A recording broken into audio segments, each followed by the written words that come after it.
What's going on, everybody? So today I'm going to talk to you about some mistakes that I made early on in the shop. Last video I talked to you about some things I wish I would have known or things I wish I would have done sooner. This one I'm going to talk about mistakes I made in the beginning. Make sure you stick around to the end of the video because I've got a story for you where I had to refund a customer almost $2,000 on a repair that I did because of a simple mistake that hopefully will help keep you from making that same mistake. That's why I'm doing these videos. That's why I'm doing this shop owner series. It's a common question I get on Instagram and TikTok and then on YouTube. So anyways, let's start with the first one. No particular order, trying to be everyone's hero. So I hear this actually a lot from other shop owners that have been in the business way longer than me as well. And this was something I made the mistake of, is I tried to be everyone's hero. I tried to fix every car, every situation. I even did stuff on people's lawnmowers, just anything and everything I felt that I thought I could fix, I would take in, which is a huge mistake starting a shop because it spreads you so thin. You end up not being efficient. Your margins go out the window. You think you're making money just because you've got revenue coming through the door, and lo and behold, you start looking at the numbers and you realize you're losing money. So this is something that I definitely recommend you don't do.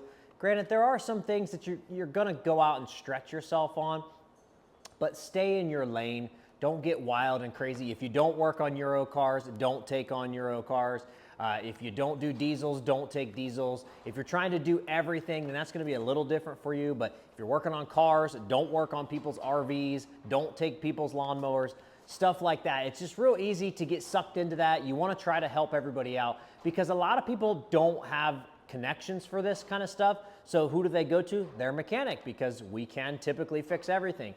But what happens is, again, you don't actually make any money. Just because you have revenue coming through the door doesn't mean you're making money. Next is trying to be cheap and offer quality parts, warranty, and service. So my goal when I first started the shop was to be one of the most affordable shops, but also offer the best service, quality, and warranty. And lo and behold, I found out it's not possible. You can't do everything. You can't give the best price and offer the best service, the best parts, and the best warranty. They just don't go hand in hand, unfortunately. And if there's a situation or a problem and you're trying to be the cheapest and you don't have enough revenue coming in, you can't fix those problems. Or if a piece of equipment in the shop breaks, if you need a new piece of equipment or something, you don't have the money. So make sure you don't undervalue yourself, especially in the beginning. It's very easy to do that. Everybody does it differently. So, obviously that's going to be a slight bit different for some people. It depends on how you want to start the business off. Do you want to try to flood in as many clientele as you can and then weed out the customers you don't want? Or do you want to handpick your customers from the beginning? It's going to depend on your finances, how much money you have set aside, and how busy you are right off the rip. I had about 60 to 70 clientele already, regular customers, before I even opened the doors in my shop. So I was working at my house on nights and weekends, and so I had built up a pretty good clientele already. So that helped me when I opened my doors, and I was able to make some of these changes sooner rather than later. Still took me a little while. I still remember the time that I was sitting across from my wife and I was looking at the numbers and I'm like, there's no way we can make this work. There's no way we could hire anybody charging what we're charging. So I had to make some adjustments and fix those things. Another mistake that I made was not doing enough video like this in the beginning of my business. I did some social media and such like that, but I wasn't doing nearly enough. I started doing this actually just last year, so 2 years after I started the shop. And again, I still had social media pages, but I really wasn't doing enough myself. When you do more things like this and put yourself out there on social media, people begin to start to know, like, and trust you, and that's who they want to do business with. So I do wish I had done that sooner and more often. Again, if you're not doing any social media at all, you're really, really, really hurting yourself. You're missing out on a ton of opportunity, a ton of new customers, a ton of people to see you and get to know you. And they don't want to see that, like, cookie cutter blog posts, like, not even blog posts, I'm sorry, like articles, like, what are the things you should check this winter on your car, or make sure you check your tire pressure, or it's AC season. Like, that kind of stuff gets annoying. They want to see you. They want to see the people that are working at the shop.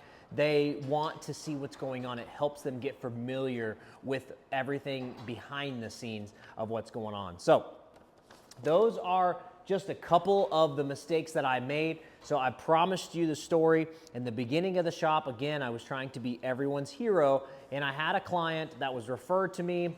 I wouldn't even call them a client. It was a brand new customer. One of my really good customers referred them to me. They had taken their car to a chain shop.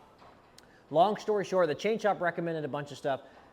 I was like, oh, I can probably do that cheaper, no big deal. They brought it. What happened was I didn't ask enough questions, and I was already booked out 2 weeks ahead of, or 2 weeks out already. Well, I said, yeah, I can get it on the schedule, and I just left it at that. I didn't communicate well enough to them. Next thing I know, they towed it that night to the shop. So what did I do? I felt like because I didn't communicate, I had to go out, get the car in, inspect it, find out what was going on. I quoted out the job. It was overheating. And the story that I was told was they overheated it and then they took it to the other shop. Well, they had hit something. They needed several things, condenser, radiator, fan assembly, all this stuff. Well, long story short, it ended up needing head gaskets after everything was said and done. So it's a couple mistakes I made on my end, but the main mistake I made was not communicating well enough to the client, asking enough questions. Instead, I just was texting back and forth. I didn't actually talk to them on the phone, do like an interview essentially with them. This is something you have to do to cover yourself. And so anyways, all that being said, I did all that work. They drove it one day, it overheated, drove it back. No, maybe it was 2 days. I can't remember exactly. This has been a couple years ago now. But anyways, they drove it for a couple days. I think that was over the weekend. Overheated again, brought it back. Come to find out the head gasket was blown. So they didn't want to fix the head gasket. They were mad that it needed a head gasket, this, that, and the other. So I ended up just refunding them the majority of the job. And that was hard, especially in the beginning of the business, because again, I was trying to be everybody's hero. I was trying to be the cheapest shop, so I wasn't charging enough. I didn't have a ton of money in the bank saved up, and that one really, really hurt me. So just be sure that you don't make these same mistakes that I made in the beginning. And if you do make a mistake, learn from it quickly and make changes and adjustments quickly. That's kind of one of the biggest things and biggest helps that you can give yourself, or biggest benefits you can do for yourself, is make those changes quickly, put some processes in place so you don't do that again, and move on. It's easy to be upset at yourself. I was so angry at myself for that whole situation, lost a ton of money on that job, and it just ended up being a debacle. So again, hopefully these videos on advice help you guys.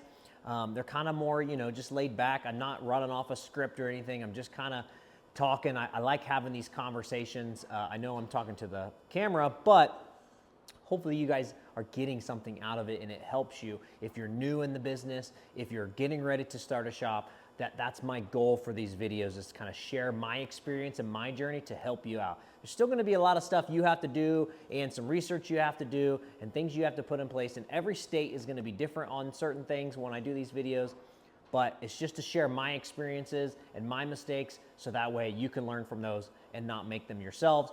Or if you do make the same mistake, you can hear from me what I did to fix those or rectify those mistakes, and or just to know that you're not alone and making mistakes. So it happens to the best of us. So appreciate you all for watching the video. If you're still around, thank you so much for staying to the end of the video as well. That helps tremendously. Please like, subscribe, share, all that normal stuff. It helps out on the YouTube algorithm and all that jazz. So thank you so much. Appreciate you. See ya.